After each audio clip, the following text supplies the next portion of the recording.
Hello बच्चों, आइए इस प्रश्न को देखते हैं। आनुवांशिकता अभियांत्रिकी से प्राप्त बैक्टीरिया पौधे से प्राप्त जीन की अभिव्यक्ति इस प्रकार करेगा। ए, पौधों के समान ही एक प्रोटीन का संश्लेषण करेगा जिसमें अमीनो अम्लों का अनुक्रम समान होगा, इसलिए प्रोटीन की संरचना व कार्य पौधे के समान ही होंगे।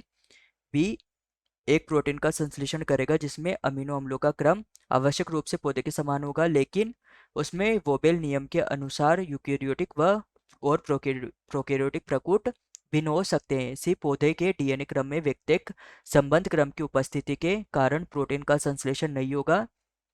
डी, प्रोटीन संश्लेषण नहीं होगा क्योंकि अनुलिपिकरण अनुलेखन के साथ और पश्च अनुलेखन संसाधन इसमें नहीं होता है। तो यहाँ पर प्रश्न हमसे पूछ रहा है कि जो बैक्टीरिया होता है, इसका जो जीन होता है वह पौधे में किस प्रकार अपनी अभिव्यक्ति व्यक्त करता है। तो हमारी मुख्य अवधारणा अवधारणा होगी कि बैक्टीरिया बैक्टीरिया या जो जीवाणु होता है, बैक्टीरिया जीन होता है या जीवाणु जीन होता है, जीन किस प्रकार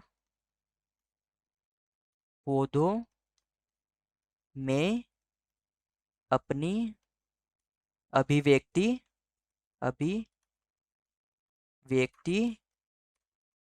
व्यक्त करता है।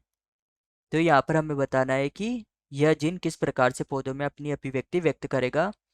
तो जो बैक्टीरिया अथवा जो जीवाणु होता है यह प्रोकैरियोटिक होता है, प्रोकैरियोटिक होता है तथा इसका जो जीन होता है वह पौधों में किस प्रकार काम करेगा। तो जो पौधा होता है वह यूकेरियोटिक होता है, यूकेरियोटिक होता है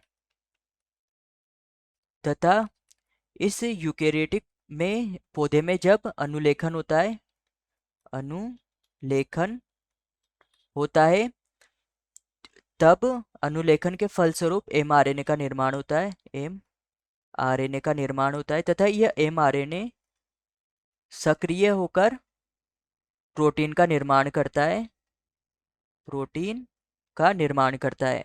तो यहाँ पर जो यूकेरियोटिक का एमआरएनए होता है इसमें दो भाग होते हैं। पहला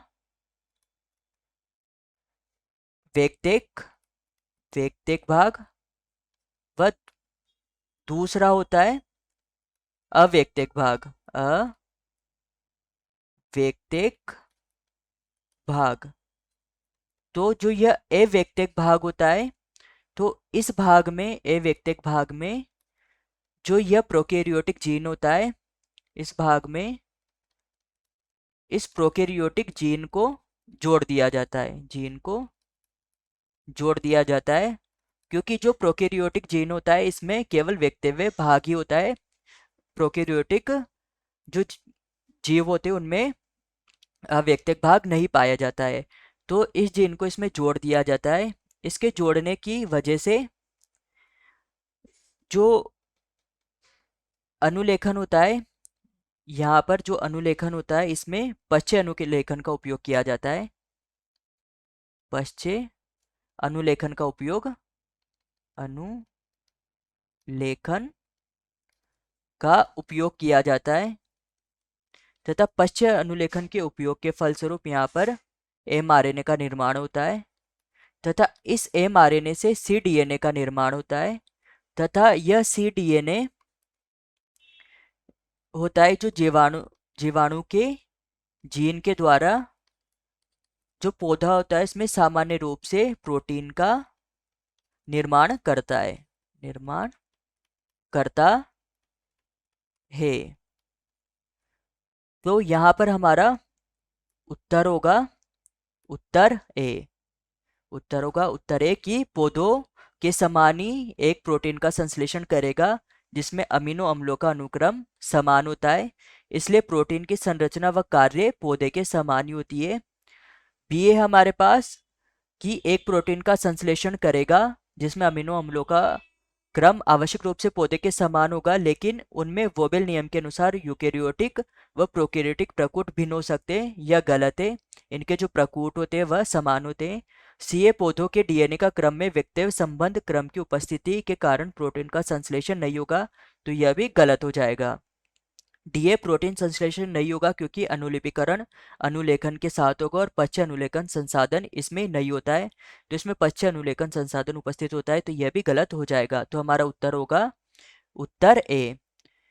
तो यहाँ पर हमारा प्रमुख सिद्धांत होगा कि प्रमुख प्रमुख सिद्धांत होगा कि बैक्टीरिया जीन बैक्टीरिया जीन सामान्य रूप से सामान्य रूप से पौधों में